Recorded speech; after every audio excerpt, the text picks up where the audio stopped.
Welcome to the homestead. So I'm today on my porch, and I thought I'd just talk about the St. Gabriel Organics Milky Spore powder for Japanese beetle control. And I thought I'd do a video of that today because I'm going to share this on Patreon and probably Steam it as well. This is the second time I have applied this. The first one was a small batch, and they have on the box, we'll go through the box here, the different container sizes that you can use. So this one, or the one I used before, was I think the 10 ounce, which is a really small. Maybe it was the 1 pound for 4,000 square feet.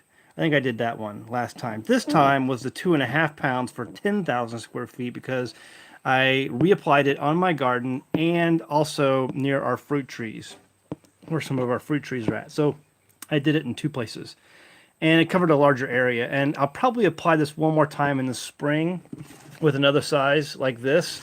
And the stuff's not cheap. I mean, it's like, I think this one cost me like 75 bucks, I think. And the other one I purchased was probably around 35 or 40 bucks. And there was the smaller size. So they say that this is really effective though. So I think I think that it's worth it. I don't know yet for sure. We had probably our worst season ever of Japanese beetles this year, and every year it seems to be getting worse and worse. So last year was pretty damaging. We didn't get hardly any blackberries last year, and this year we got even less to speak of. We didn't really harvest any. They just were all over everything and ruining things, and all over our okra.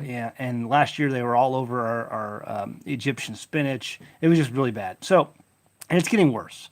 And it seems like more and more people are talking about how bad the Japanese beetles are getting.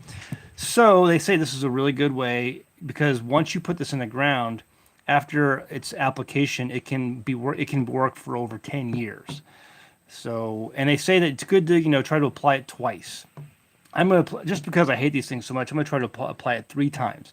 And just, go kind of in circles in different areas and just kind of overlap in certain areas. Obviously overlap the garden, get the garden, but do other surrounding areas outside the garden, places like our fruit trees. They hit our peach tree really hard this year. So we're just going to kind of just go nuts with the stuff for the next year or two. And so this was the biggest application yet. We bought this on Amazon. The active ingredient are spores of Bacillus populi. I don't know how to pronounce that. But that is the ingredient. And it's a bacteria that infects the grub in the ground and does not allow it to reach adulthood. Basically kills it. So I think there's some pictures here. So there's the adult beetle. There's a healthy grub. There is the magnified spores. And this is what an infected grub looks like inside the ground. It's like really pure white. So if you can get this in the ground, it lasts for over 10 years. I think it's where's it at? Oh yeah, 10-year guarantee when apply as directed. And I think that was where I saw that. There was something else I thought it said 10 will work for 10 years. But anyway, here's what it looks like. So a grub in a winter cell. Grub comes up near the surface to feed. Grub forms the cell and prepares to pupate. And grub changes to pupa and then to adult, which emerges from the ground. And there he is crawling out of the ground. And then beetle lays eggs in ground, preferably in grass sod. Eggs hatch, young feed on living roots of plants, which is also another telltale sign. If you have things that the roots are looking like that they're being damaged and they're just not, things aren't looking healthy, it could be because you have a bunch of these things in your ground eating your roots of your plants. And so eggs hatch, young feed on living roots of plants. Grubs continue to feed and grow rapidly. Injury to roots of plants is most common at this time. And this is between September and October, coming up here soon. Right now it's the middle of August. And then grubs are mostly full grown and go to depths 4 to 8 inches below the surface to pass winter in earthen cells. So that's how they survive the winter. And they get down deep so they can stay, halfway decent temperatures. But this changes all that. when you put this in there, they basically come and it's spread. And they also say you can use nematodes to help spread the bacteria even further. And so we haven't done that. Maybe we'll do that. I don't know, but so it could be an option later on. I'm going to apply this one more time next year. Next spring, when the rains come, I will apply it again. So this last week we've had lots of rain. And I went ahead and because I knew there was lots of rain coming, it rained all day yesterday and a little, pretty good amount the day before and the day before that.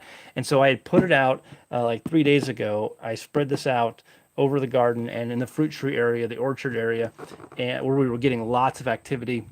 And then the rain kind of washes it down into the ground, helps it soak in and spread it around in the ground. So hopefully our garden is very well saturated. So again, it is expensive, but the reviews on this say it works. People say they notice a big difference after the second year of application. Apply it 2 years in a row, spring and fall, and then we're going to do it a third time. I'll do it next spring too, when the rains come.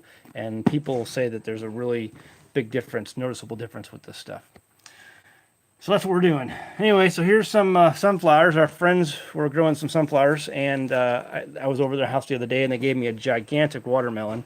And so I brought that home, and they said, "Hey, you want some sunflowers?"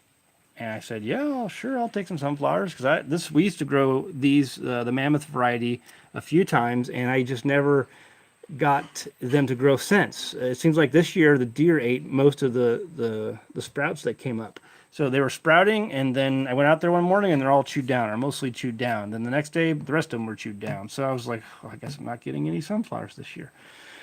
Anyway, so my friends had theirs grow, and they did fantastic. And so I really enjoy these things. It's a good size one. I can pull that out of there.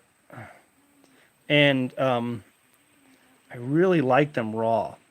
So something I learned last year that I thought was really interesting is that my neighbors grew peanuts, and I'll show you our peanuts later, but I really like the raw peanuts. That is a raw sunflower. It hasn't even dried yet. It's actually pretty moist. But let me see.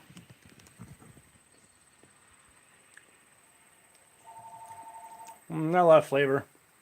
Not a lot of flavor.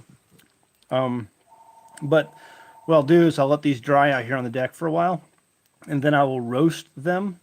And we'll soak them in saltwater brine, and then I'll roast them, and then see how they turn out. And the first year we did that, we did a whole bunch of those, and they were absolutely amazing, absolutely amazing. And they did not last me through the winter for sure. So maybe next year I'll try again. We had definitely a lot of deer damage in our garden this year, so I got 1, 2, 3 of these, and I'm just gonna let them dry out here. And I may go back and get some more. They had some more that weren't quite ready yet. But they weren't going to do anything with them. At least I don't think they were. And they offered them to me, so I may go back and get some more. But I love these sunflowers. You got to get the mammoth variety. If you want to do this, get the mammoth variety. If you like sunflower seeds, let them dry. We have a really good video out there on us making these sunflower seeds. And if you're interested, it's actually one of our most popular videos we've ever done. It's not bad, I guess. There's not a lot of flavor when they're this immature. Get the little sunflower seed. I mean, the flavor's there. It's just not as mature of a flavor. But, yeah. So, we'll let those dry and soak them in salt brine for about a day. And then we'll roast them. But if you want more information, you can go find that video on YouTube of us doing the sunflower seeds if you'd like to try that for yourself. All right. Anyway, so that's kind of what we're doing right now. I just want to give you an update on the homestead. That's about all that's going on. We had some good onions this year. Most of them have already been eaten. We got some other ones dry. You're supposed to keep them out of the wind, out of direct sunlight, but also out of moisture. And so this is a good spot to hang them. And so far, they're still really fresh. They've been up there for a couple months now. I love having them in stir fry. Chicken fried rice or something like that. But anyway, that's what's going on in the homestead. I'm going to let you guys go. Here we got some of our hummingbird feeders. Yep. No hummingbirds right now, though. All right, guys. See you next time in the homestead. Bye, patrons.